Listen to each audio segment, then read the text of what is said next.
Praise the Lord. Praise the Lord. इससे पहले हम लोग जिसकी स्तुति और महिमा को चलेंगे, हम लोग प्रार्थना में चलेंगे और हम लोग जिसको धन्यवाद देंगे कि उन्होंने हम लोगों को एक अच्छी शाम दी और उनकी दी हुई शाम में हम लोग उनकी स्तुति और महिमा करने वाले बन पा रहे हैं। तो आइए हम लोग सब प्रार्थना में चलें और प्रार्थना में निवेदन हमारे रवि चाचा करेंगे। धन्यवाद जी। हम आपको इस खाली की सुंदर बीच में धन्यवाद देना चाहते हैं कि आज आपने लोगों को सुंदर एक शाम दिखाई और आज हम लोग आपकी जो भी बातें सुनने के लिए चलने वाले हैं इसके ऊपर हम लोग चलते हैं। हम आपसे प्रेयर करते हैं पापा फेसबुक के माध्यम से, यूट्यूब के माध्यम से आपको जो भी सुन रहे हैं और उसको दुनिया से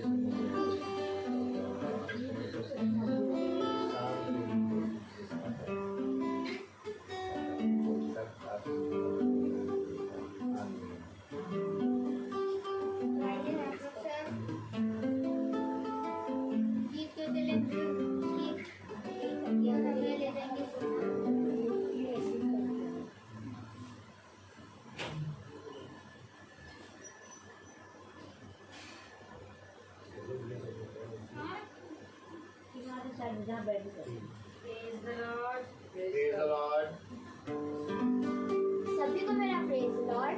बहुत ही हम सब जानते हैं कि हमें यीशु मसीह की स्तुति और आराधना करनी चाहिए और उसके ऊपर हमें भरोसा रखना चाहिए।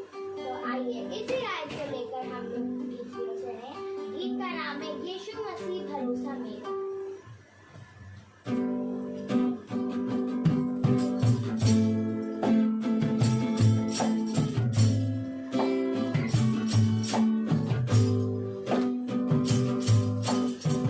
यीशु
लोग से हम वचन की सुनी, उसके दास हम लोगों के लिए लेकर आए हैं।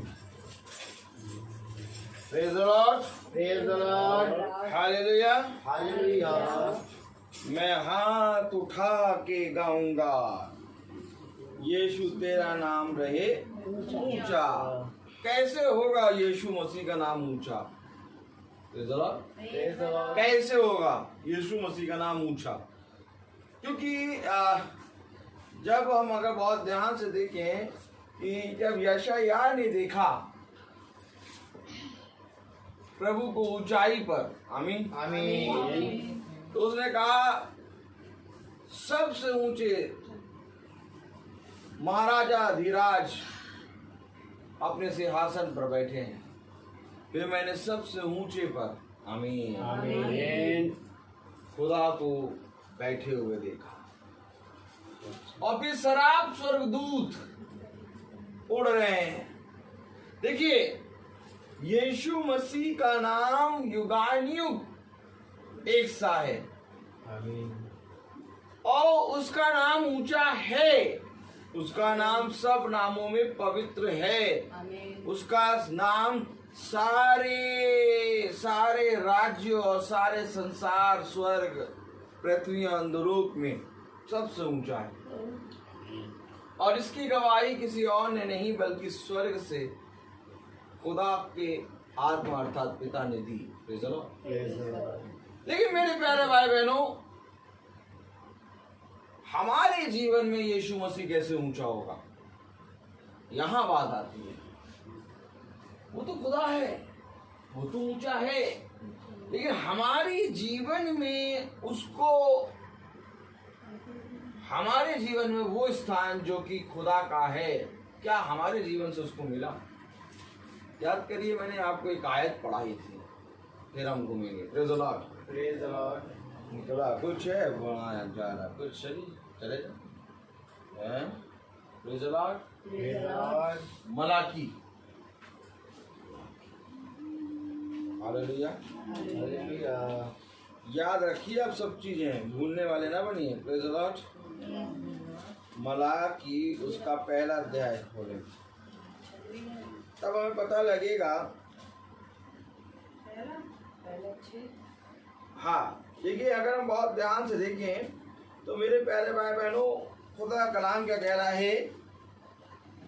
हालेलुया। हालेलुया। मलाकी पहला अध्याय और उसकी 6ठी आयत। Praise the Lord. पुत्र पिता का और दास स्वामी का आदर करता है। यदि मैं पिता हूँ तो मेरा आदर कहाँ है? मैं हाथ उठा के गाऊंगा, यीशु तेरा नाम रहे। ऊंचा। आपको मालूम है, आज सारे आराधनालयों में और सारे चर्चों में जोर से वर्शिप हो रही थी। कैसे वर्शिप हो रही थी? जोर जोर से बाजे बज रहे, गाने हो रहे, सब हाथ उठा उठा के गा रहे। ताली बजाइए। मालूम हो क्या रहा था? ऐसा नहीं कि आराधनालयों में, चर्चों में खुदा की वर्शिप नहीं हो रही थी, बहुत तेज वर्शिप कर रहे थे सब, लेकिन उनके जीवन में खुदा को ऊंचाई, उस स्थान में उन्होंने नहीं रखा। वे जो आराधना कर रहे थे, वे जो स्तुति महिमा गा रहे थे, खुदा का कलाम कह रहा है एक समय ये होगा। फिर पढ़े आमोस की पत्री, प्रेज़ द लॉर्ड। आमोस 8 पढ़े जरा, देखें। हालेलुया। देखते चले सब। एक मिनट, आमोस की पत्री उसका 8वां अध्याय खोलें। एक मिनट।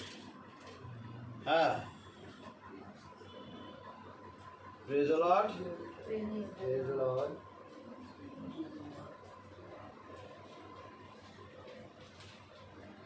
10वीं आयत पढ़े। मैं तुम्हारे पर्वों के उत्सव को दूर करके विलाप कराऊंगा। पर्व मनाए जा रहे थे,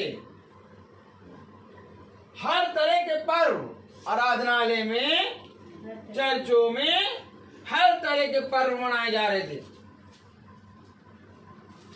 हमें वचन को पकड़ना है, नहीं तो अगर हम सातों कलीसिया काल भी जान जाएं और प्रकाशित वाक्य भी जान जाएं, जैसे जैसे होता जाएगा प्रचार वैसे वैसे भूलते जाएंगे।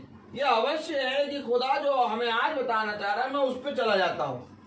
मैं कभी भी इस चीज पे नहीं रहता कि मुझे ये प्रचार करना है, जब खुला कुछ और था, पता कुछ और रहा है। क्योंकि मैं हाथ उठा के गाऊंगा, यीशु तेरा नाम रहे ऊंचा। आप बहुत ध्यान से देखिए, बहुत बड़े बड़े म्यूजिक के इंस्ट्रूमेंट बजने लगे, बहुत बड़े बड़े साउंड लगने लगे, बहुत बड़े बड़े ऑडिटोरियम में खुदा की वर्शिप होने लगी, और बहुत बड़े बड़े स्थान में, बहुत बड़ी बड़ी जगह, बहुत बड़ा बड़ा गाने बजाना, खूब अच्छे से अच्छा गाना बजाना करके वर्शिप, और चर्चों में आराधनालय में वर्शिप होने लगी। लेकिन मनुष्य के जीवन में खुदा का स्थान नीचा होता गया। जैसे जैसे वे हाथ उठा के गाने लगे, वर्शिप करने लगे, उनका पूरा विश्वास इस वर्शिप पे आने लगा और खुदा का नाम डाउन होने लगा। देखो, खुदा ने कहा कि मैं तुम्हारे उत्सव को, क्या कह रहा है,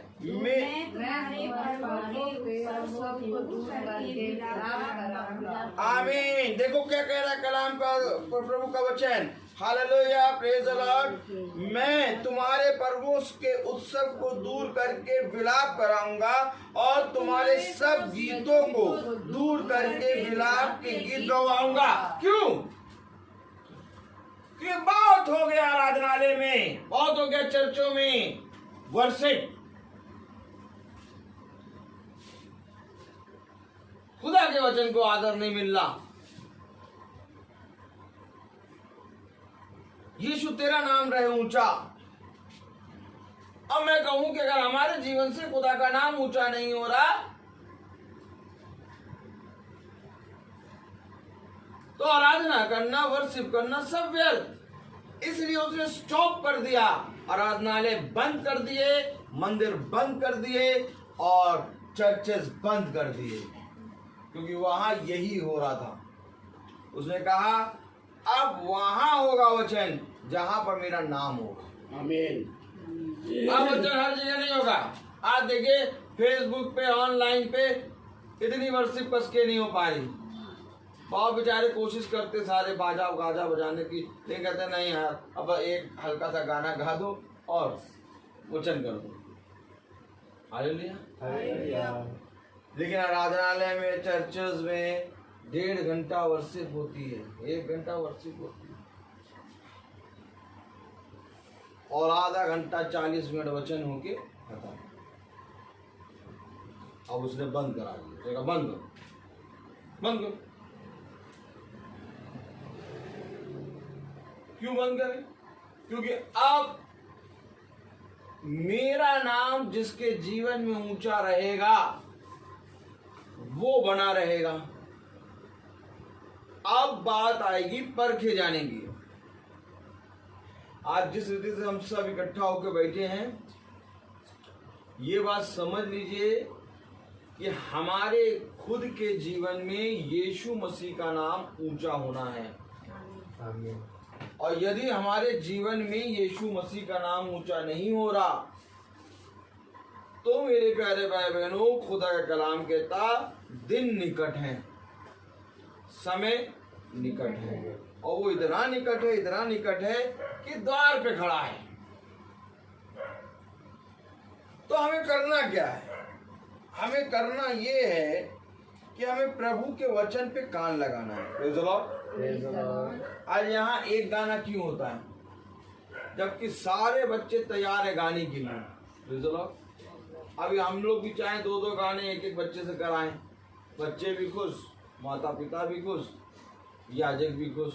प्रेज़ द लॉर्ड। लेकिन एक गाना हो पाता है, क्यों? क्योंकि अब वचन चाहिए।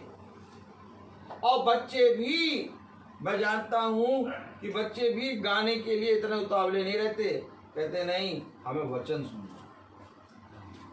क्योंकि हमें अपने बच्चों को यही सिखाना है, बेटा अगर हम वर्शिप करते हैं, अगर हम वचन सुनते हैं, अगर हम वचन में बैठते हैं, तो हमारा वर्शिप करना व्यर्थ ना होना चाहिए। हम भला एक गाना गाएं, चाहे हम एक कोने में बैठे एक लाइन गा दें, लेकिन हम मन से गाएं। क्योंकि ये गाना कोई, मेरे प्यारे भाई बहनों, बजाना, ये मेरे प्यारे भाई बहनों किसी मनुष्य के लिए नहीं कर रहे हैं हम। गाना, बजाना और बोलना, बैठना, चलना, कुछ भी कर रहे हैं, हम अपने खुदा में कर रहे हैं। Praise the Lord. और धन्य है वे हमारे काम जो खुदा में स्मरण किए जाते हैं। Praise the Lord. तो कलाम में लिखा है, अगर हम बहुत ध्यान से पढ़ें, प्रकाशित वाक्य की पुस्तक, praise the Lord, praise the Lord. प्रकाशित वाक्य की पुस्तक, उसका पहला अध्याय और उसकी 11वीं आयत अगर हम पढ़े, तो कलाम में लिखा, जो कुछ तू देखता है, ठीक है, प्रेज़ द लॉर्ड, जो कुछ तू देखता है। अब हम सब अपने जीवन में देखते हैं, ठीक है। जैसे अब ये बॉक्स है, ये बॉक्स, सब जने आगे की तरफ देखिए, प्रकाशित वाक्य की पुस्तक और उसका पहला अध्याय और उसकी 11वीं आयत में लिखा है, जो कुछ तू देखता है। ठीक, अब ये बॉक्स, अब इस बॉक्स को हम सब देखेंगे। इधर देखिए आगे की तरफ। अब इस बॉक्स को, सृष्टि बहुत ध्यान सुनो बेटा, इस बॉक्स को हम सब देखेंगे। तो कोई देखेगा इसका काला कलर, तो कोई देखेगा इसका गोल्डन वाला जिससे लिखा हुआ है, कोई देखेगा बॉक्स, तो कोई कहेगा ये चश्मे का बॉक्स है, तो कोई कहेगा ये हो सकते हैं लंबा है, चौड़ाई में कम है। अब इसमें बहुत सी चीजें देखने की चीजें हैं, प्रेज़ द लॉर्ड, और हर जना अपनी अपनी समझ से इसको देख रहा है, अपनी अपनी समझ से देख रहा है। हालेलुया। लेकिन मेरे प्यारे भाई बहनों, वचन हमें बताता है कि ये एक वचन है और इस वचन को सब जने एक मन से देखो, समझो। क्योंकि अगर इस वचन को मैं पढ़ूं, जो कुछ तू देखता है, अब हम बड़े हो जाते हैं, उसे पुस्तक में लिखकर सातों कलीसियाओं के पास भेज दे। अब एक पढ़ना सातों कलीसिया के पास भेज दो और एक पढ़ना जो कुछ तू देखता है, फर्क हो जाएगा। खुदा ने कहा एक मन हो जाओ। इकट्ठा क्यों हो रहे हो? इकट्ठे क्यों हो रहे हो? क्यों आके प्रति शाम तुम इकट्ठे हो जाते हो? ताकि ये जो मन के विचार है वो एक हो। खुदा ने कहा और वे एक मन हो गए। गिनती में वे 120 हैं, लेकिन वे एक मन हुए। समझे? 120 नहीं थे वे, वो बहुत थे।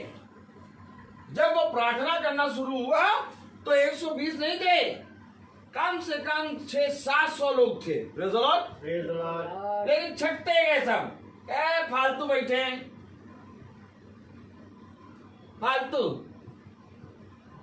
मालूम 120 नहीं, बहुत ढेर सारे आए थे।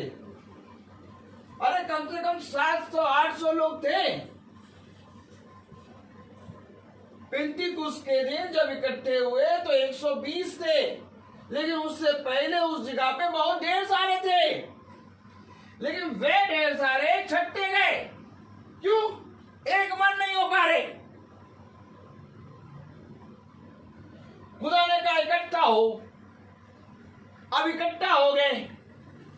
अब देख रहे कुछ हो रहा नहीं रहा है भैया, ये पता नहीं क्यों इकट्ठे हुए हैं। भीड़ के भीड़ सब कटते गए, छटते गए, चकटते गए, छटते गए। 120 बचे और 120 प्रार्थना कर रहे थे। अच्छा, प्रभु विलंब क्यों कर रहा था? जब ढेर सारे थे तभी पे औजाते हैं आत्मा उतर आता है। आत्मा तभी उतर आता। विलंब क्यों कर रहा था? क्योंकि वे एक मन नहीं थे। आज हम भी कितने दिनों से बैठ रहे हैं, लेकिन जिस समय हम एक मन हो जाएंगे हम सब आत्मा में भर जाएंगे। एक मन होने का मतलब समझे आप? एक मन होने का मतलब प्रभु में एक मन होके देखना। उसने कहा जो कुछ तू देखता है, अर्थात प्रभु कहना चाह रहा है कि जो मैं देख रहा हूं उसको देख। तभी प्रभु अपने शिष्यों से पूछता है, तभी प्रभु अपने भविष्यवक्ताओं से पूछता है, तुझे क्या दिखाई देता है? क्या जो मुझे दिखाई दे रहा है वो तुझे दिखाई दे रहा है? हाँ प्रभु, मुझे एक बादाम की टहनी नजर आ रही है, तुझे सही दिखाई दे रहा है। समझो वचन को। प्रभु का वचन कह रहा, प्रकाशित वाक्य की पुस्तक 1 अध्याय और उसकी 11वीं आयत में, जो कुछ तू देखता है, अर्थात खुदा की आत्मा में यूहन्ना कुछ देख रहा है, और यूहन्ना जो देख रहा है वही हमको देखना है। Praise the Lord. Praise the Lord. समझ लो, ऐसा नहीं कि यूहन्ना देख रहा कुछ और हम देख रहे कुछ, तो हम स्वर्ग राज्य में नहीं जा पाएंगे। स्वर्ग राज्य में वो जाएगा जो सब जने एक ही सा देखें। क्यों? क्योंकि वहां कोई पक्षपात नहीं है, वहां कोई ऊंच नीच नहीं है, वहां कोई छोटा बड़ा नहीं है, वहां सब एक मन के हैं। वहां केवल एक मन है, और वो मन है यहोवा का, और वो मन है यीशु मसीह का। आमीन आमीन। आमीन। तो आज हमें ये बहुत जरूरी है कि हमें एक मन होके रहना है, क्योंकि कलाम में लिखा, पढ़ें 1 अध्याय प्रकाशित वाक्य उसकी 11वीं आयत, जो कुछ तू देखता है उसे पुस्तक में लिखकर 7 कलीसियाओं के पास भेज दे, अर्थात इफिसुस और स्मुर्ना और पिरगमुन और थुआतीरा और सरदेस और लौदीकिया, ये 7 कलीसियाओं के पास जो कुछ तू देखता है वो लिखकर भेज दे। लिखने वाला कौन? पवित्र आत्मा। समझिए, जो कुछ लिखता है, जो कुछ भी लिख रहा है, ये 7 कलीसियाओं के पास भेज रहा है। तो अगर हम इफिसुस कलीसिया काल में जो लिखा हुआ आया, आमीन आमीन। पकड़िएगा वचन को, इफिसुस कलीसिया काल में जो लिखा हुआ आया, अगर हमने उसको वैसे ही देखा जैसे यूहन्ना देख रहा है, तब तो 7 कलीसियाएं हमें एक सी नजर आएंगी। Praise the Lord. लेकिन अगर हमने इफिसुस कलीसिया काल में हल्का सा भी ऊंच नीच कर दिया, यूहन्ना जैसा दिख रहा है और लिख रहा है वैसा नहीं देखा, तो हमें कुछ भी नहीं दिखाई देगा। क्योंकि पहली बात तो ये कि इससे पहले कि हम इफिसुस में कूदें, हमें देखना आना चाहिए। समझ लो, क्योंकि इससे पहले कि उसको जो दिखाई दे, इससे पहले कि वो लिखे और लिख के 7 कलीसियाओं के पास भेजे, वो प्रभु के दिन आया। प्रभु के दिन आ गया आत्मा में। क्योंकि जब तक हम प्रभु के दिन आत्मा में नहीं आएंगे, तब तक हम 7 कलीसियाओं के भेद और दृष्टांतों को नहीं समझ पाएंगे। हम सुन लेंगे और हो सकता है बहुत हद तक हम समझ भी जाएं, लेकिन उसको स्मरण नहीं रख पाएंगे। स्मरण रखने के लिए हमें अपने जीवन में प्रभु को वो स्थान देना है जो अभी गाना गाया गया। मैं हाथ उठाकर गाऊंगा, यीशु तेरा नाम रहे। जिस पल ये चीज हमारे जीवन में आ गया, उस पल हमको वो दिखाई देने लगेगा जो यूहन्ना देख रहा है। क्योंकि इससे पहले कि यूहन्ना लिखे, इससे पहले कि यूहन्ना 7 कलीसियाओं के पास भेजे, कलाम बता रहा 10वीं आयत में, पढ़े जरा, मैं प्रभु के दिन आत्मा में आ गया। आमीन। अब बिना आत्मा में आए भैया तुम देख पाओगे, वो लिख पाओगे नहीं, ना देख पाओगे ना लिख पाओगे। इसलिए मेरे प्यारे भाई बहनों, ये जो पेंटिकोस्ट का दिन है, प्रेज़ द लॉर्ड, ये दिन हमारे लिए क्या है? हमारे लिए एक चिन्ह है, और वो चिन्ह ये है कि पवित्र आत्मा पूरी रीति से 120 पे उंडेला गया और सातों कलीसियाओं का प्रकाशित वाक्य का और सातों कलीसियाओं का सबसे बड़ा चिन्ह है ये 120। क्योंकि इससे पहले कि प्रकाशित वाक्य को खुदावन यूहन्ना के द्वारा लिखाए, खुदा ने पतरस और पौलुस और अपने शिष्यों के जीवन से वो काम शुरू कर दिया। और वो काम शुरू कहां से हुआ?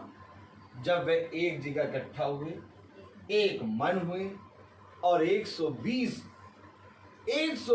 पे पवित्र आत्मा उंडा लाया। ऐसा नहीं 119 पे, 118 पे, ये 120 पे जब पवित्र आत्मा आया तब इन्होंने प्रकाशित वाक्य के वो सारे काम पूरे करने शुरू कर दिए। दूत आमीन।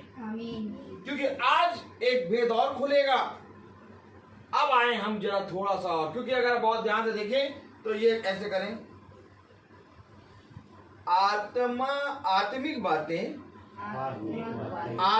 बातों से मिला के सिखाएगा। कल हम लोगों ने देखा पौलुस पहला दूत इफिसुस कलीसिया काल।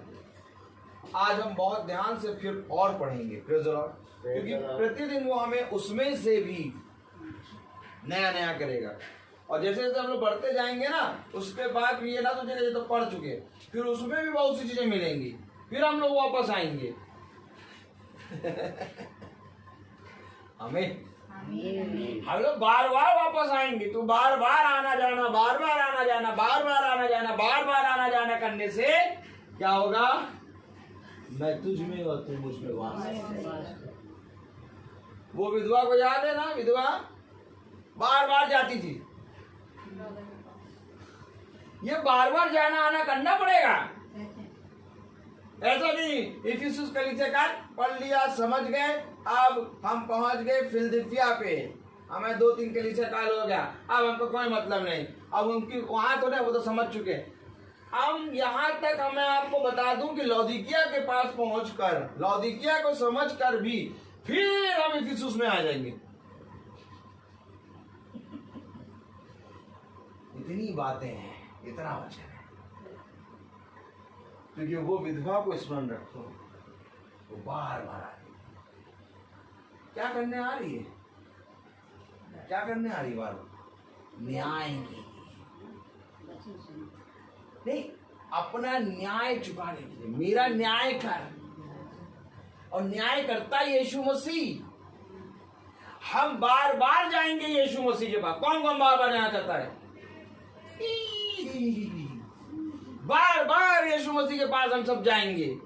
और यीशु मसीह के पास जैसे ही गए वैसे ही वो फिर से वहीं से शुरू करेगा यीशु मसीह का प्रकाशित वाक्य। क्योंकि प्रकाशित वाक्य यीशु मसीह का है, तो जैसे यीशु मसीह के पास गए वो फिर कहेगा बेटा इफिसुस में अभी और भी बात है, ये भी लो। अरे नहीं प्रभु, हम तो इफिसुस ये सब पढ़ लिया, हम लौदीकिया में आ गए हैं, अब हम नहीं। फिर आने की नहीं जरूरत है, तुम लौदीकिया ही में रहो। अच्छा बताइए, लौदीकिया में तो सभी रह रहे हैं, किसको मालूम कि हम लौदीकिया में? आमीन है कि नहीं? आमीन। आप बताइए कि खुदा ने 7 युग ठहराए और हर युग में एक कलीसिया काल। आमीन। और 7 कलीसिया काल है। आमीन। और आज का युग चल रहा है लौदीकिया कलीसिया काल। ठीक, ये हमको और आपको मालूम। आमीन। अब बहुत तेरे लोग हैं जो लौदीकिया कलीसिया काल में ही रह रहे हैं, उनको मालूम नहीं। उनको उनसे पूछो कौन सा काल? काल क्या यार, महाकाल चल रहा है। उनसे पूछो कौन सा सन चल रहा 2021। उनसे पूछो डेट कौन सी है, डेट आज है, उस आते हैं 6 तारीख है, 5/6/2021। अब उनसे पूछो कौन सा कलीसिया काल चल रहा है, अरे यार कलीसिया काल छोड़ो, घर का काल चल रहा है। बीवी से मांगो कुछ मिलता कुछ नहीं। हेलो, तो देखिए पूरा संसार लौदीकिया कलीसिया काल में है। आमीन, क्योंकि लौदीकिया कलीसिया काल ये चल रहा है, प्रभु ने तो बना दिया, प्रभु ने तो रच दिया लौदीकिया कलीसिया काल। लेकिन मेरे प्यारे भाई बहनों, क्या धन्य है वे जो अपने समय के युग को जान जाए। तो कलाम बता रहा हमें लौदीकिया कलीसिया काल में, जो आज का कलीसिया काल है, इसको जानने के लिए हमें यीशु मसीह के पास बार बार जाना पड़ेगा। अब कौन दौड़ेगा?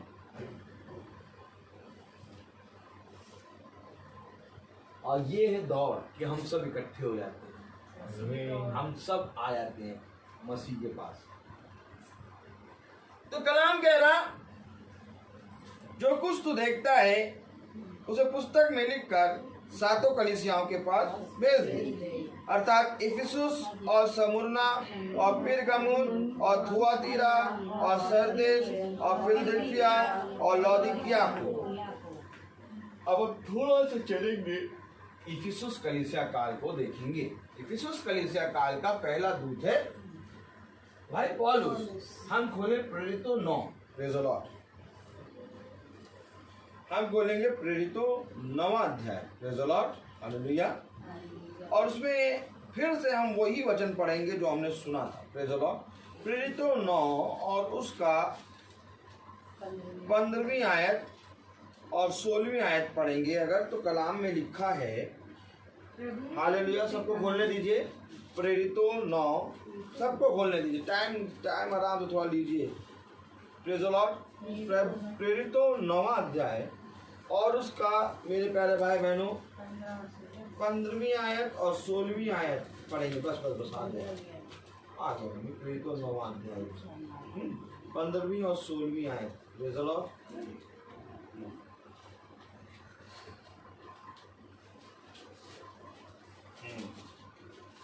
प्रेरितों 9, 15वीं और 16वीं, ठीक है। हाँ, पढ़े जरा।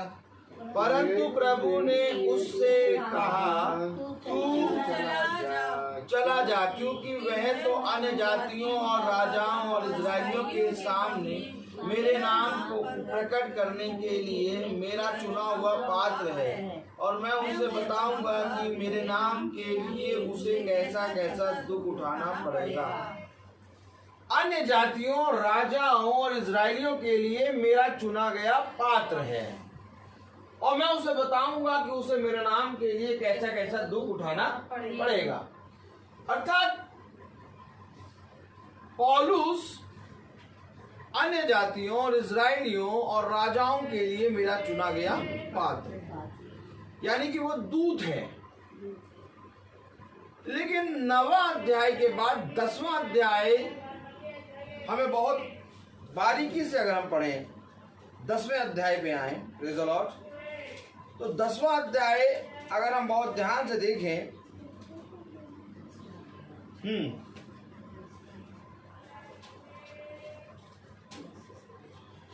हाँ, और उसकी 27वीं आयत से पढ़ें, और उसके साथ बातचीत करता हुआ भीतर गया और बहुत से लोगों को इकट्ठे देखकर, देखिए अब ये यहाँ पर इकट्ठे को पकड़ लो, खाने के लिए इकट्ठा होना भैया, सब आ जाएंगे।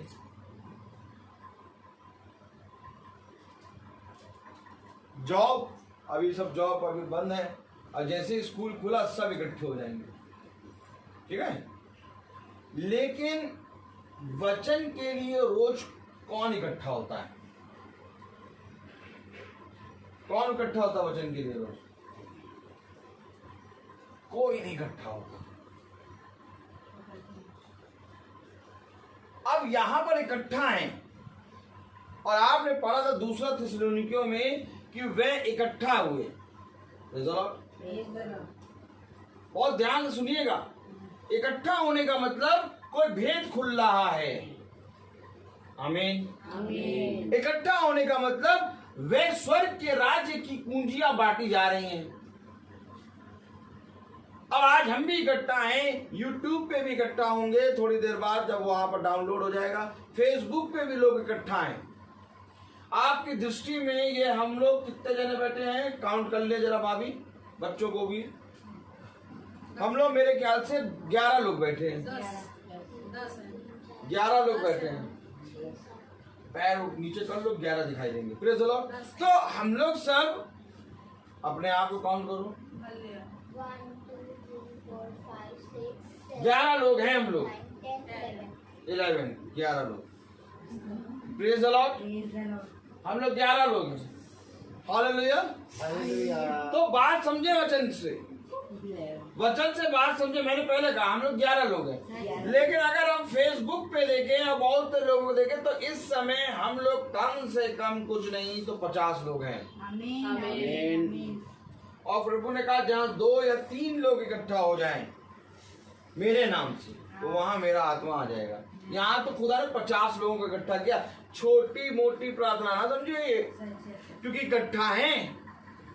और इकट्ठा कौन है देखिए, अभी बहुत ध्यान से सुनिए, क्योंकि हम इससे पहले ये पौलुस पे आए। पौलुस दूत है, हम पतरस को जानेंगे। थोड़ा पतरस के बारे में भी देखना है, क्योंकि 9 और 10 मिला है। 9 पे भेद खुला पौलुस के ऊपर कि ये मेरे लिए इजराइलियों और राजाओं और अन्य जातियों के लिए चुना गया पात्र है, और 10वें में शुद्ध और अशुद्ध हो रहा है। इसका मतलब कुछ घटा है, और इस घटना को देखना है। तो कलाम में लिखा है, और उसके साथ बातचीत करता हुआ भीतर गया और बहुत से लोगों को इकट्ठे देखकर उनसे कहा, तुम जानते हो कि अन्य जाति की संगति करना या उसके यहाँ जाना यहूदी के लिए अधर्म है। आप पतरस बाबा बताएं, तुम जानते हो, क्योंकि सब इकट्ठे हैं। और ये कौन इकट्ठे हैं मालूम? अन्य जाति। आज हम भी एकदम प्रभु का वचन युगानुयुग सा है। जैसे उस समय कुरनेलियुस के घर में इकट्ठे थे लोग, वैसे आज हम भी इकट्ठे हैं।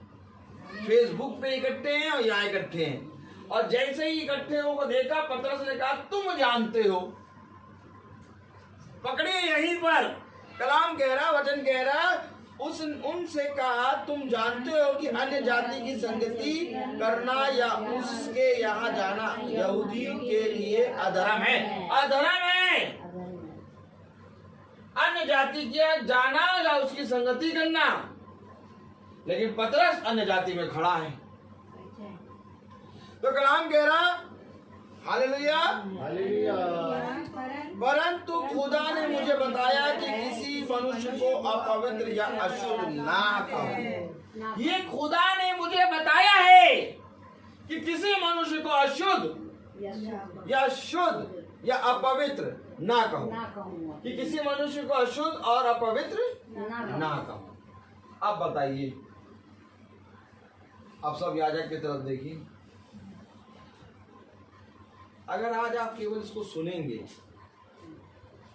फिर मैं कहूं कुछ नहीं पकड़ पाओगे, क्योंकि कहे क्या रहा है पतरस, इसको समझो कि किसी मनुष्य को अशुद्ध या अपवित्र ना कहो।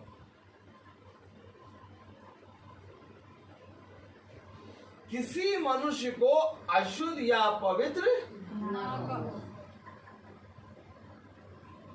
वो बहुत बुरा है, हमारी बात सुनता ही नहीं है। देखो हमारी देखो भैया, हम तो एकदम ऐसा रहते हैं कि सबसे हमारी पटती है, बस केवल एक है जिससे नहीं पटती। वचन कह रहा, किसी मनुष्य को अशुद्ध या पवित्र ना कहो। मन लगा? किसी मनुष्य को अशुद्ध या अपवित्र ना करो। समझो वचन को। अगर आज तुम अपने जीवन में किसी भी मनुष्य को बुरा कहते हो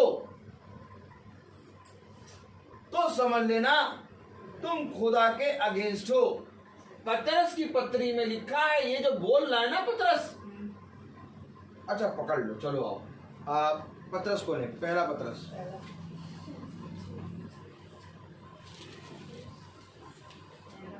हालेलुया। हाँ, पहला पतरस उसका तीसरा अध्याय उसकी 9वीं आयत लिखें, पढ़ें। बुराई, पहला पतरस, एक मिनट बेटा, पहला पतरस उसका तीसरा अध्याय और उसकी 9वीं आयत। क्योंकि यहाँ पर प्रेरितों में पतरस कह चुका कि प्रभु की ओर से मुझे ये भेद मिला है, प्रभु ने मुझ पर ये बात प्रकट करी है। क्या प्रकट करी है? यहूदियों के लिए अधर्म है, परंतु खुदा ने मुझे बताया है कि किसी मनुष्य को अपवित्र या अशुद्ध ना कहो। तो सुनिए, पहला पतरस उसका तीसरा अध्याय और उसकी 9वीं आयत में लिखा है, बुराई के बदले बुराई मत करो और ना गाली के बदले गाली दो, पर इसके विपरीत आशीष ही दो, क्योंकि तुम आशीष के वारिस होने के लिए बुलाए गए हो। अब इसका भेद समझे, क्योंकि पतरस पर यह भेद खुला है, इसलिए पतरस अपनी पत्री में लिख रहा है खुदा की आत्मा में कि किसी को बुराई के बदले बुराई ना करो, गाली के बदले गाली ना दो, बल्कि इसके विपरीत तुम उसको आशीष दो, क्योंकि तुम आशीष के वारिस होने के लिए चुने गए हो, बुलाए गए। क्योंकि यहाँ पर पतरस कह रहा है कि मुझे खुदा ने ये बात बताई है कि किसी मनुष्य को अशुद्ध और अपवित्र ना कहूंगा। अब बताइए,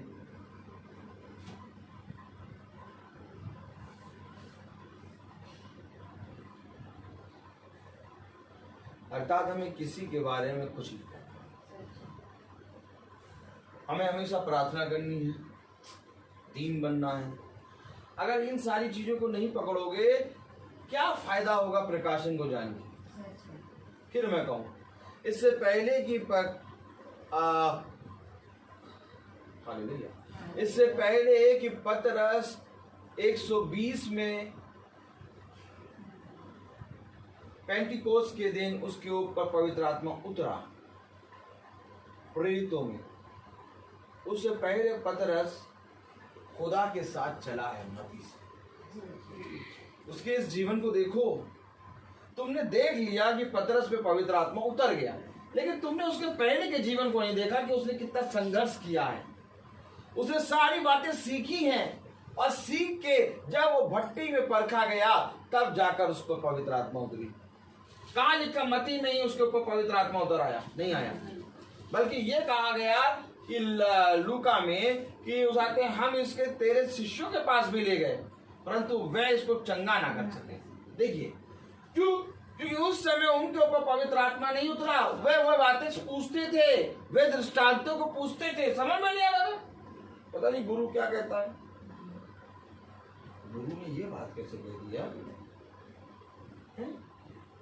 ये अवश्य है कि मैं पकड़ा जाऊं, मारा जाऊं और फिर जी उठूं। अरे गुरु ये कैसी बात कह रहे हैं आप? गुरुवर गुरुवर गुरुवर ये कैसी बात कह रहे हैं आप कि हम आपके पैर, आप हमारे पैर को धोएंगे? नहीं, आप हमारे पैर को नहीं धोएंगे गुरुवर, हम आपके पैरों को धोएंगे।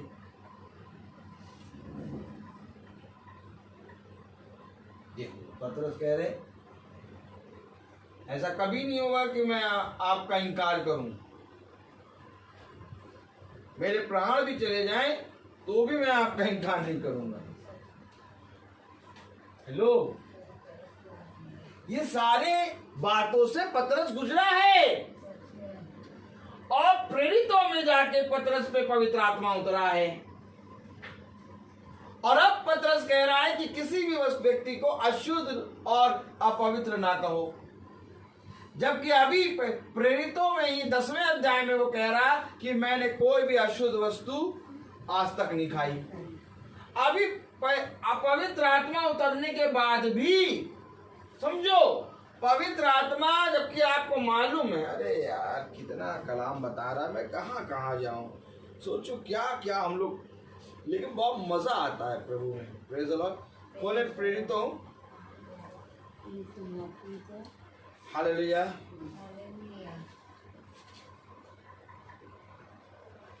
Hallelujah, praise the Lord. दूसरा अध्याय, प्रेरितो दूसरा अध्याय, उसकी पहले ऐसे पढ़े, जब पेंतेकुस्त का दिन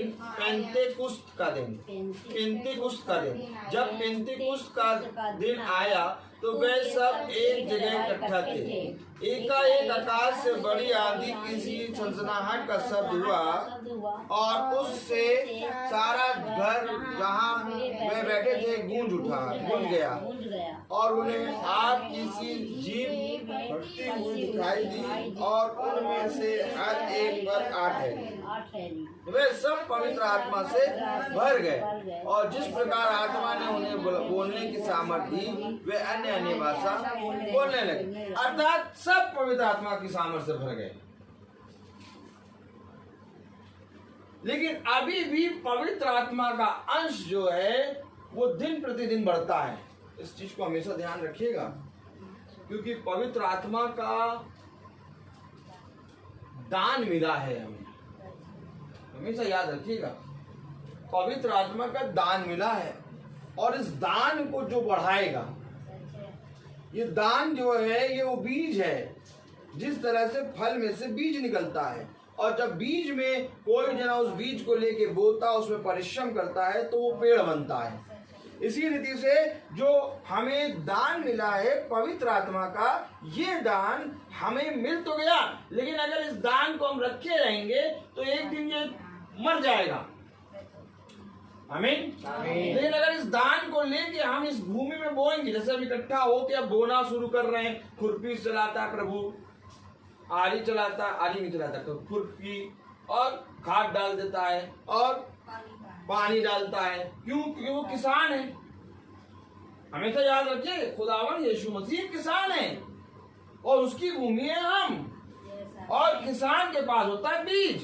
एक बीज बोने वाला बीज बोने निकला, और इस बीज को जो हमें पवित्र आत्मा का दान मिला, आज हम सब इकट्ठा होके उसको खोद रहे हैं। खुदा आत्मा में आके खोदता है। यही तो बात है। उन सब को 120 पर पवित्र आत्मा आ गया, लेकिन 10वें अध्याय में पतरस कह रहा है कि मैंने कोई अशुद्ध वस्तु नहीं खाई, और 9वें अध्याय में पतरस क्या कर रहा है? एक मुर्दे को जिला रहा है, अटारी पे रखा हुआ है। तबीता उसका नाम है, तबीता। सोचो, मुर्दे को जिला दिया पतरस ने, और 10वीं आयत में इस बेत को नहीं जान पा रहा कि चद्दर उतर रहा जा रहा। मजा ऐसा है कि तो इफिसुस पढ़ा दिया, अब तो कहाँ पहुंच गए? लौदीकिया में। फिर इफिसुस बार क्यों पढ़ा रहे हो? अब तो पतरस को उसाते पवित्र आत्मा मिल गई, अब तो पतरस ने मुर्दा भी जला दिया। अब पतरस फिर वेद क्यों नहीं समझ पा रहा है?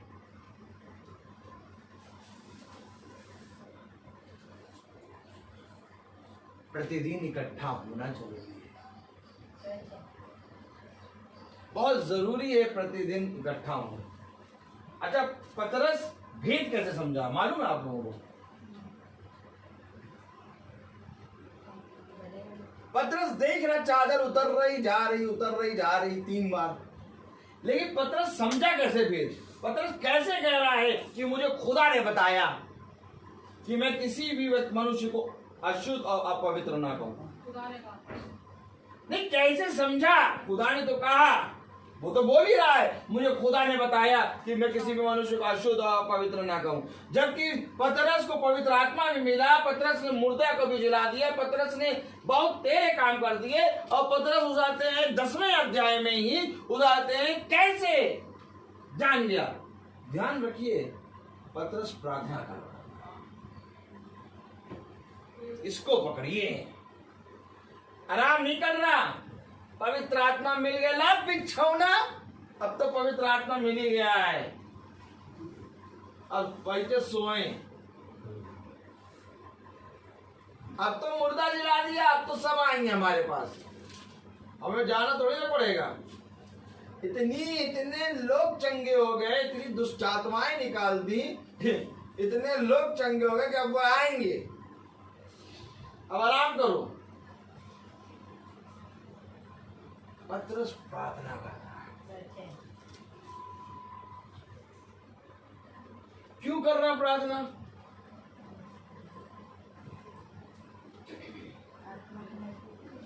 क्योंकि उसको आत्मा में बढ़ना है। अब जिसको आत्मा में बढ़ना है वो प्रार्थना करेगा और वो वचन में कान लगाएगा। अब जिसको केवल general knowledge, GK general knowledge बढ़ाना, वो कुछ नहीं करता।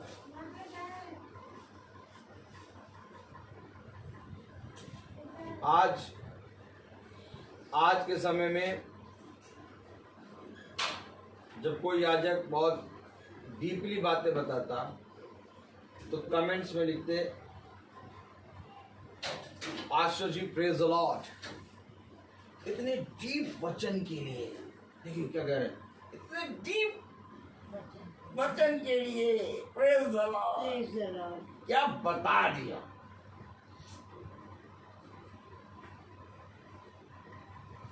अरे वो बता दिया छोड़ो, तुम्हें तो उसने अपना लहू दे दिया।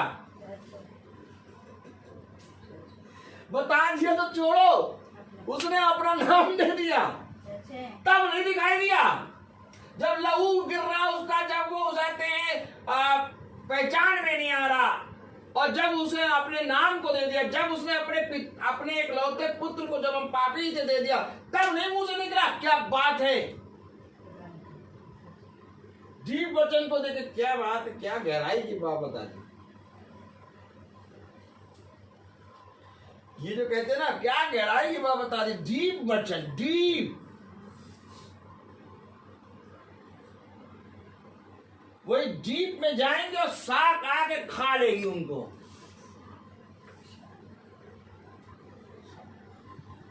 क्योंकि वो डीप में तो चले गए, तैरना नहीं आता। अच्छा ये बताओ, पतरस भी तो रात से, इधर देखो, चुप छोड़ो, पतरस भी तो रात से जाल डाल रहा था, डाल रहा था कि नहीं? लेकिन प्रभु ने कहा गहराई में जा, तो वो गहराई में गया, लेकिन किसके साथ गया? प्रभु के साथ। याद रखो, ये डीप वचन है, प्रकाशित वाक्य डीप है, गहराई है, लेकिन इस गहराई में अगर हम खुदा के साथ नहीं जाएंगे तो वहीं खो जाएंगे। उतने डीप में वो भी बैठा शैतान, अजगर, मुंह फाड़े, कह रहा अरे मुझे तो ऊपर तक आना पड़ता, इतनी अच्छी बात है, तू ही नीचे आ गया।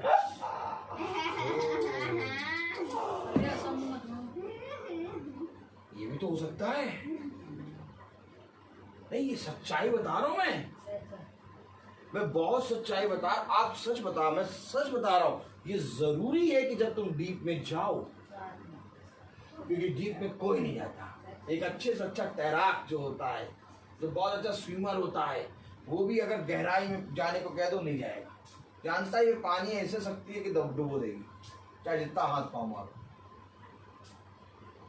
डीप में तो केवल एक ही खड़ा है, खुदावन यीशु मसीह। और बिना यीशु मसीह को ले गए, जनरल नॉलेज लेके चक्कर में डीप में गए, जनरल नॉलेज पाया, जनरल नॉलेज, तो जनरल नॉलेज के चक्कर में वो डीप में गए तो नीचे ही अजगर बैठा और पूरा निकलेगा। खुदा ने कहा शैतान जो है वो क्या फाड़े बैठा है? मुंह फाड़े। कब फाड़ खाए? अरे ये डीप, ये जनरल नॉलेज नहीं है। अरे डीप और जनरल नॉलेज होती तो पतरस को तो 120 में पवित्र आत्मा मिल ही गया। अब तो पतरस उस आते जन्म के लंगड़े को उछाल रहा है प्रभु की आत्मा में, और मुर्दे जिला रहा है प्रभु की आत्मा में, है? सब कुछ कर रहा है प्रभु की आत्मा में। अब वो प्रार्थना क्यों कर रहा है? ए भैया देखो, हमें बाइबल की सारी बातें मालूम हो गई, अब हमको वचन में बैठने का मन नहीं करता, और हमसे सुनने आओ। क्या? हमें सुनने आओ। हम थोड़ी ना बैठ के सुनेंगे, हमें खुद ही इतना नॉलेज है, हम बता दे, प्रचार कर दें, हम तो सुनने आओ।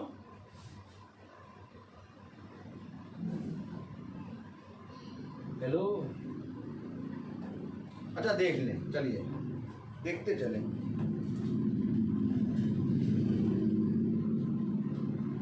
Praise the Lord, praise the Lord, hallelujah, hallelujah.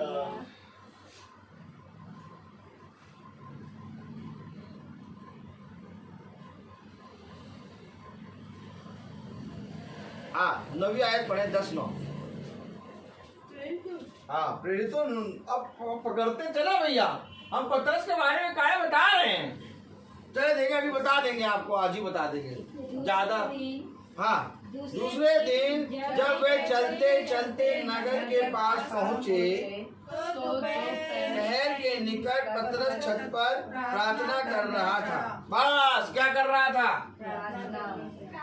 ये उसको पता कैसे लगा? कैसे पता लग गया भैया? खुदा ने मुझे बताया है कि किसी मनुष्य को अशुद्ध और अपवित्र, तो अभी खुदा ने क्यों कहा? जब पवित्र आत्मा तुम्हें मिल गया तब तुम्हें नहीं मालूम था? पवित्र आत्मा अपनी गुप्त मनोरथों को, भेदों को खोलता है। पतरस क्या कर रहा है? हम क्या कर रहे हैं? प्रार्थना करनी चाहिए। देखा, पतरस को भी प्रार्थना करके सब मिला है। ये समझ लीजिए, पतरस को ऐसा नहीं कि ऐसे ही मिल गया। यीशु मसीह को भी वो पहाड़ों पे जाके रात भर भोर तक प्रार्थना करता था, तब एक दिन की उसको सामर्थ्य मिलती थी, एक दिन की। दूसरे दिन वो फिर से डाउन पड़ जाता था। मैं सही बता रहा हूँ आपको, दूसरे दिन फिर से डाउन पड़। क्यों? क्योंकि आपको मैंने बहुत अच्छे से समझाया है कि उसने एक दास का रूप लिया है, वो शून्य बन गया। अब जब शून्य बन गया, दास बन गया, तो उसको सामर्थ्य की जरूरत है। यीशु मसीह है, वो खुदा है, लेकिन वो रूप ऐसा ले लिया है कि अब उसको वैसे ही भूख लगती है जैसे हमें लगती है। बात समझिए।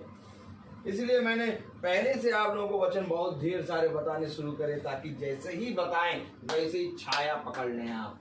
अभी आप पकड़ ले रहे। ये है वचन में बैठने का फल, कि आज आप यहाँ की बात वहां मिला रहे हैं। Praise the Lord. तो कलाम हमें बता रहा, वचन हमें बता रहा कि पतरस प्रार्थना कर रहा है। और आज हम चाहे जितना बढ़ जाएं, चाहे जितना प्रकाशित वाक्य जान जाएं, चाहे जितनी बाइबल की बातें जान जाएं, लेकिन हम रहेंगे वो शून्य, हम रहेंगे वही दास। क्यों? क्योंकि मेरे प्यारे भाई बहनों, ये बात हमेशा याद रखना कि अंत समय तक बने रहना है। और जब तक ये शरीर है, सबसे बड़ा विरोधी खड़ा है तुम्हारे सामने। सबसे बड़ा विरोधी तुम्हारे सामने खड़ा हुआ है, और इस शरीर को प्रतिदिन मारने के लिए तुम्हें वचन और प्रार्थना के हिसाब से, आज का मनुष्य यही नहीं जानता कि उसको अपने शरीर को मारना है, शरीर से प्रेम करता है।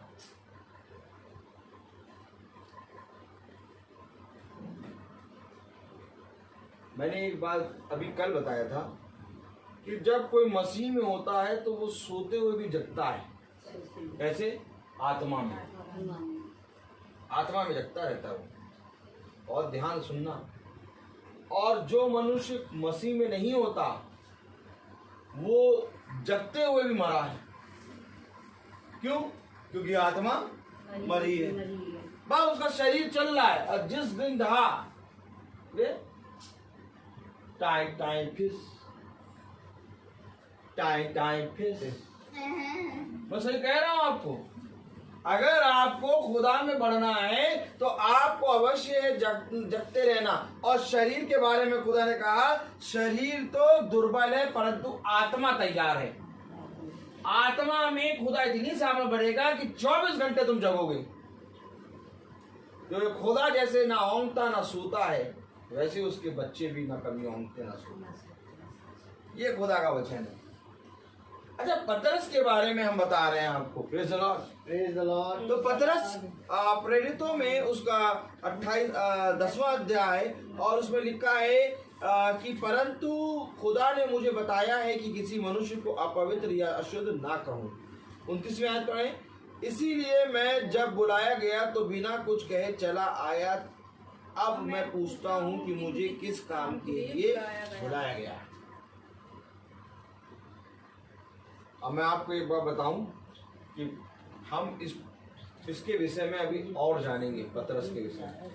और पतरस के विषय में क्यों जान रहे हैं मैं आपको ये बता दूं। Praise the Lord. क्योंकि अब हम रोक रहे हैं, क्योंकि हर चीज का एक समय है। Praise the Lord, praise the Lord. तो समझ लीजिए कि पतरस जो है वो कह रहा है कि इसीलिए मैं जब बुलाया गया तो बिना कुछ कहे चला आया। अब मैं पूछता हूँ कि मुझे किस काम के लिए बुलाया गया। मुझे किस काम के लिए बुलाया गया? किस काम के लिए मुझे बुलाया गया। Praise the Lord, praise the Lord. तो अब मैं आपको बताना चाहता हूं मेरे प्यारे भाई बहनों कि पौलुस तो है दूत इफिसुस कलीसिया काल का। पकड़िएगा, पौलुस दूत है इफिसुस कलीसिया काल का, लेकिन पतरस है द्वार। पतरस द्वार है और ये पतरस जो है द्वार बना अन्य जातियों का, एंट्री का। और एंट्री का द्वार पतरस है और ले जा रहा है पौलुस आगे। आगे चल रहा है पौलुस, पीछे चल रहे अन्य जाति और द्वार है पतरस। इसलिए पतरस ने कहा कि मुझे खुदा ने बताया कि किसी मनुष्य को अशुद्ध और अपवित्र, क्योंकि यहूदियों के लिए ये अधर्म है। क्या अधर्म है? किसी भी अन्य जातियों के घर जाना या उनसे बात करना, अधर्म। लेकिन खुदा ने मुझे बताया कि मैं किसी को अशुद्ध और अपवित्र ना कहूं, इसलिए मैं यहाँ आ गया। इसलिए मैं यहाँ आ गया, इसलिए मैं आ गया। तो जब आया है तो अब अन्य जाति इसके अंदर से प्रवेश करेगा।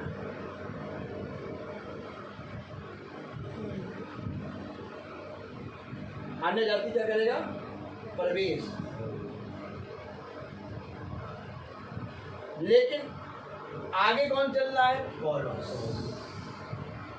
क्योंकि मैंने अन्य जातियों के लिए, इजराइलियों के लिए, राजाओं के लिए इसे ठहराया अपना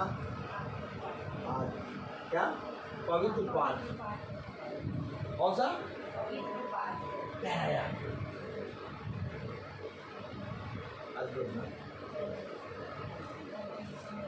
ये हमारा खुदा है। आप पतरस को पतरस जानोगे तो आज पतरस के नाम में कितने लोग प्रार्थना करेंगे, लेकिन पतरस के अगर जीवन को जान जाओ तब पता चलेगा पतरस द्वार भी है। तब तुम्हारे जीवन में पतरस के लिए और आदर बढ़ जाएगा। लेकिन कभी पतरस से तुम प्रार्थना नहीं कर सकते। और ध्यान समझो कि प्रार्थना करने के लिए केवल एक नाम है, अर्थात यीशु मसीह। ये पौलुस को चलाने के लिए खुदा का आत्मा उस पर आता है, तब पौलुस चलता है। और ये बात कि इससे पहले कि पतरस द्वार बने, पतरस को खुदा ने बताया कि जा, कलाम बताया, जाके बोल कि कोई भी मनुष्य ना अशुद्ध है ना पवित्र, बस तुम जाओ और जाके मेरे नाम का सुसमाचार। अगर हम इस रीति से वचन को ग्रहण करें तो आज हमारे लिए कोई भी मनुष्य बैरी है। कितनी सिंपल तरीके से खुदा हमारे बैरियों को हमारा मित्र बना रहा है। बिना इसको जाने हम किसी भी बैरी को मित्र नहीं बना सकते। हम उससे भला चाहे मुंह से जितना कहें क्षमा कर दे, लेकिन एक चीज रहेगी। लेकिन जिस दिन हम इसको जान जाएंगे कि पतरस के भेदों को समझ जाएंगे, खुदा के भेदों को, खुदा के वचन को जाने, उस दिन आपको निकालना नहीं पड़ेगा बैरी को। अपने आप ही बैरी आपको एकदम सहेज लगने लगेंगे। हनी हनी एक चम्मच डाल लो मुंह में, वाह वाह वाह क्या मीठा। लोग कहेंगे अरे यार हमको अपने दुश्मन को कभी ना बुलाए, और जिस गली से वो निकल जाए उस गली से हम निकले ना। लेकिन तुम उसी गली से निकलोगे और अपने दुश्मन को ही बुलाओगे कि प्रभु के वचन को सुन लो। क्यों? क्योंकि प्रभु ने कहा मेरा वचन तुम्हारे लिए मधु के समान मीठा है। तो क्या मैं ऐसे ही हनी हनी बोल रहा हूँ क्या? आप आओ बेटा पढ़ो, मेरा वचन तुम्हारे लिए मधु के समान मीठा है। जैसे ही खाया, अरे प्रभु ऐसा तो कभी खाया ही नहीं। तो मैं तुमको सच कह रहा हूँ कि जितनी भी मीठी चीज खा लो, लेकिन जिस पल तुम प्योर हनी खाओगे सारी चीजों की मिठास भूल जाओ, और वो है वचन। तो आइए अब प्रार्थना में चलें, क्योंकि हर एक चीज का समय होता है। तो प्रार्थना में अगुवाई करेंगी हमारी भाभी। Praise the Lord. आइए, अच्छा प्रेज़ द लॉर्ड।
तेरे नाम से भटके मैं खुदा उन पर भी अपनी आशीष रखी, जिससे वे भी मार्ग को जाने और उस मार्ग पर आने वाले चलने वाले हो सके। कृपा और भरपूर प्रार्थना लिखते आपके पवित्र और उनके नाम से मांगते हैं, यीशु मसीह के नाम से मांगते हैं। हे हमारे पिता जो स्वर्ग में है, तेरा नाम पवित्र माना जाए, तेरा राज्य आए, तेरी इच्छा जैसे स्वर्ग में है वैसे इस पृथ्वी में पूरी हो। हमारा प्रतिदिन का आज हमें दीजिए, और हमारे अपराध हमें क्षमा करिए जैसे हम भी अपराधी को क्षमा करते हैं, और हम परीक्षा में न डाल परंतु बुराई से बचा। आमीन। अब हमारे खुदावन यीशु मसीह का फजल, खुदा बाप की मोहब्बत, पाक रूह की रिफाकत और शराकत हम में से हर एक विश्वासी जन के साथ आपसे लेकर अनंत काल तक होती रहे। आमीन।